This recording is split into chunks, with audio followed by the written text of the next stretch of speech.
We started off as a publishing business, and the middle publication that you can see there, New Nutrition Business, that's our core publication, a monthly journal. And in order to produce New Nutrition Business, we interview more than 500 senior execs in the food and drink industry every year. New Nutrition Business has been on the go since 1995, so over 20 years. And our niche is very much food, health and nutrition. That's all we do. It's all we've done for the last 20 years.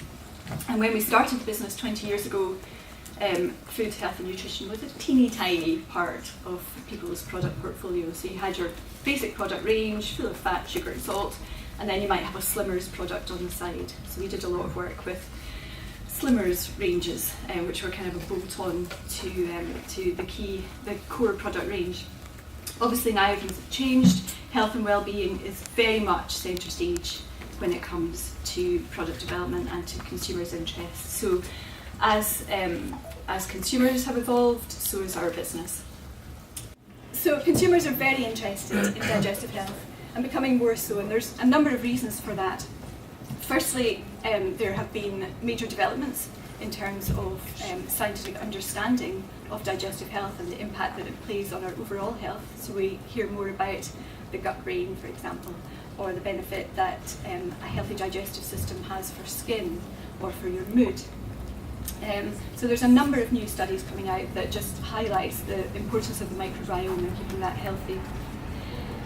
Secondly, product development. There's been an explosion in recent years in different food products addressing digestive health. So thinking about things like the fermentation trend, we've seen a huge growth in fermented products, and that really is all about digestive health and improving your gut health.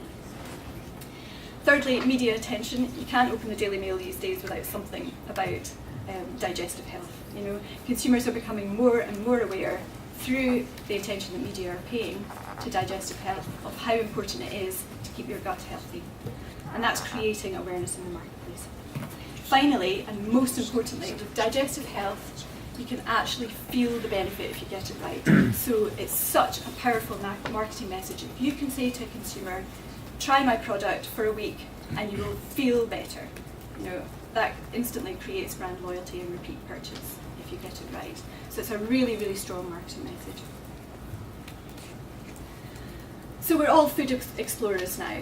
We know that. We read in the newspapers about how experimental people are, trying different foods, travelling more and experiencing new taste sensations. And this group of consumers, particularly the lifestyle consumers, are really on the hunt for something different and something new. And that's opened up a whole wealth of opportunities in digestive health. So taking things like kombucha, which looks like the kind of sample you would take to the doctors. Kombucha, unappealing, tasted quite particular, wasn't really something that appealed to Western tastes. In the last few years, kombucha has been completely reinvented, and we're now seeing kombucha sold on draft in pubs alongside beer for people who don't want to drink alcohol but want to drink something that gives them that kind of fermented taste but also protects their digestive health. A couple of years ago, who would have thought sauerkraut would be such a big thing? But it is, again, because fermented cabbage helps to maintain, support and improve your digestive health. And finally, the example I was going to show you at the bottom right there, A2 milk. Has anybody heard of A2 milk? Yes. Who would like to tell me what A2 milk is? Well, it's a milk with a different protein build-up, basically, than normal milk. That's exactly less digestive problem. That's exactly it, in a nutshell. So normal milk has two, well done. Normal milk has two proteins, two principal proteins in it, A1 and A2. And there's some scientific evidence to support the theory that many people who believe that they have that they are lactose intolerant are actually intolerant to the A1 protein. So a company in New Zealand, Australia, have developed a milk using completely natural techniques. They've just genetically tested the herd and selected those cows who naturally just produce A2 milk. So it's just produced in the same way. The cow that goes in is milked and the product is pasteurised and sent off to the supermarkets. It's exactly the same kind of process, but the milk just contains A2 protein. It's been a huge success. It now accounts for about 10% of liquid milk sales in Australia and New Zealand. It's available in the UK, and there are some very, very large companies who are now looking at A2 milk as an ingredient, for example, in infant milk to help with infant digestive problems. Okay, so there are 7 real routes to digestive wellness.